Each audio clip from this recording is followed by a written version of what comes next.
So I have a theory that like Hex is going to act like Bitcoin does to the rest of the crypto space, but for like its own ecosystem, and it's like abstractions and derivatives where like when Hex is pumping, or like when Bitcoin is pumping, it sucks the air out of the room for the rest of the crypto market. Like everybody's paying attention to Bitcoin and everybody's trying to FOMO into Bitcoin. And actually everything kind of takes a little bit of a beating because they see that the main thing is moving and they don't want to get left behind. So I imagine generally, and this is not really specific to PulseChain thing that we're talking about, but like in general, when Hex makes this move, nothing else is going to move. It's all going to like sit and watch because it's like the Mac Daddy of the whole ecosystem.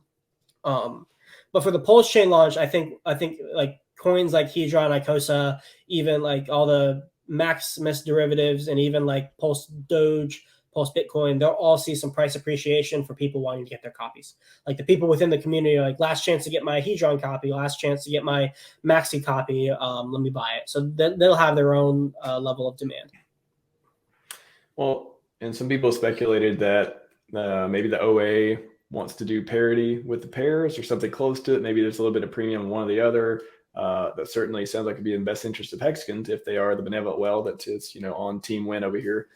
Do you think, does that kind of leave the copy? I guess what's the difference? What do you think is going to happen with the copies on, Hedron, Icosa, the other ones outside of Hex if we don't have that OA who may be making the moves to ensure parity, premium, stuff like that? Yeah, people will make their own LP pools, and we'll get a lot of E coin to P coin pairings.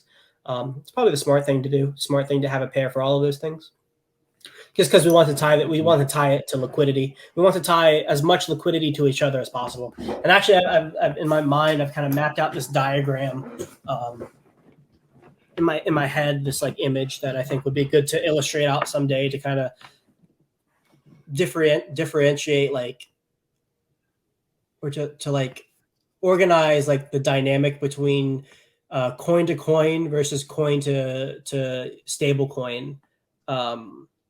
The dynamic that exists between like those LPing the dynamic that exists by having LP and coin to coin and coin to stables, and how that kind of interacts.